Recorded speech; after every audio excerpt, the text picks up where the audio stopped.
Dating kami mga kaubayan, tuwing umaga, ako'y magpapakain ng aking mga alaga. Doon po, tara na po, samahan niyo ako mga kaubayan. At pakakainin ko po yung aking mga alaga. Tuwing umaga, at ako po ipupunta dito, ay nangunguna na po itong aking mga alaga. Basta binuksan ko po itong gate na yan, itong aking mga aso, sila po unang lumulusob. Yan na po, takbuhan na. At yung aking mga alaga, yan naman po sila, oh, nakaabang. Yan. Bali, ibubuhos ko na lamang po dyan yung kanilang pagkain. Ito po. At yan nga po mga kaubayan, kinuha ko na po itong pagkain nila na ito. At linalagyan ko na po yung lalagyan ng pagkain para sa ganon ay bigyan ko na po sila ng pagkain. Ganyan lamang po itong aking mga alaga mga kaubayan. Basta't nakita po nila na bitbit ko na po yung pagkain nila, nakatingala na po sila sa akin. Katulad yan. Oh. Ganyan lamang po ang pagpapakain ko sa kanila. Ibuhos ko na lamang po sa sahig. At bahala na po silang tumuka ng tumuka. Bali, ang tatakaw po nila mga kaubayan, yan, nalagyan ko na ng pagkain yung sahig. Okay na po yan. Sapat na po sa kanila yan.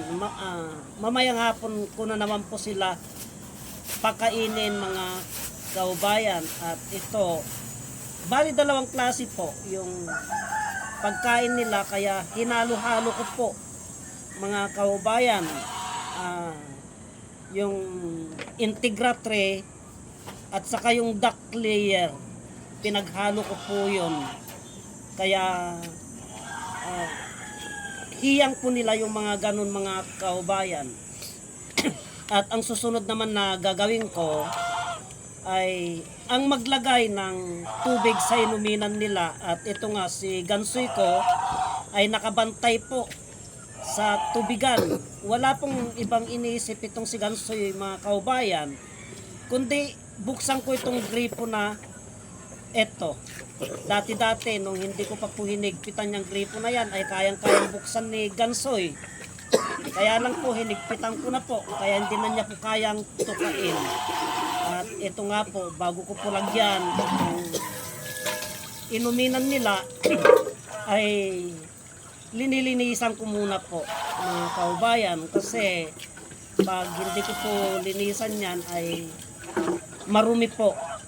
Kailangan araw-araw po linilinis. Tuwing maglagay po ako ng tubig nila ay linilinisan ko po, kasi ang ugali po ng aking mga alaga, pag napuno na po yan at tapos na po silang kumain, ay nagsisipag-inuman na po sila dyan at naglulublob po sila dyan. Linulublob po nila yung katawan nila dyan mga kabubayan. Kaya eto, malapit ng mapuno at tinitignan ko po itong aking mga kapaligiran kung ano ang susunod kong gawin. At ito nga po, nagsilapitan na itong aking mga alaga. At kinuha ko yung hose at paliliguan ko naman po si Gansoy, kasi ganyan po si Gansoy mga kaubayan.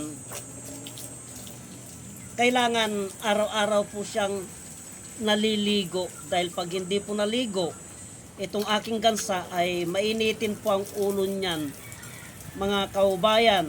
Hindi maingay po siya, kaya kailangan araw-araw po ay paliguang ko po siya.